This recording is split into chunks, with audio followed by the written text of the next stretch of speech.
Police are assessing new claims about Andrew Mountbatten-Windsor as a result of these emails from the latest Epstein files. So, what's this all about? Well, for a long time, Andrew, Prince Andrew as he was back then, was a trade envoy for the British government.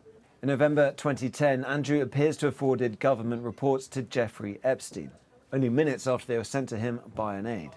There were visit reports for Vietnam, Singapore, Hong Kong and Shenzhen as a result of his trip to Southeast Asia. This is when Andrew is believed to have been staying at Epstein's townhouse in New York. Then, around a month later, there's another email.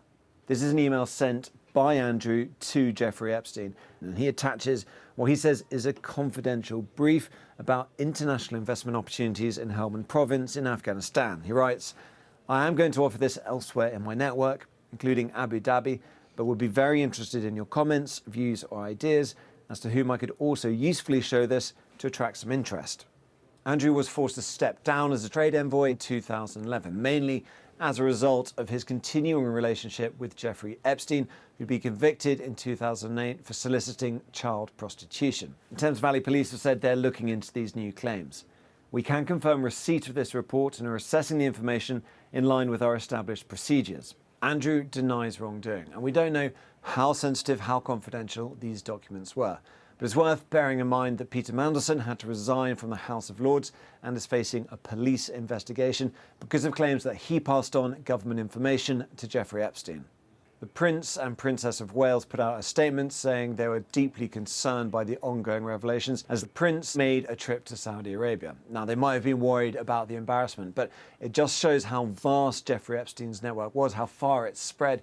The Saudi Arabia is in these files too, specifically its Crown Prince and de facto ruler, Mohammed bin Salman. This is a photo from the latest release of Epstein and MBS, as he's commonly referred to. We don't have any context for it, and merely appearing in the files is no suggestion of wrongdoing. We can't say for sure, but it appears to have been taken on November the 8th, 2016, based on other documents in the Epstein files. Epstein also talked of his relationship with MBS in this email, in which he suggested the Crown Prince could vouch for him. Tell him to ask Nathan Myhrvold or bin Salman. Now again, just appearing in these files is no evidence of wrongdoing, and we can't tell whether that's Jeffrey Epstein boasting or whether there was a more concrete relationship. For all the drip of news scandal, at the heart of this though are the survivors. And they chose the biggest American platform, a Super Bowl television advert, to put out this message. Because this girl deserves the truth. Because she deserves the truth. Because we all deserve the truth. And so we're left in this slightly paradoxical situation. We have millions of documents, a string of scandals, and the sense from the survivors that we still do not have the full picture.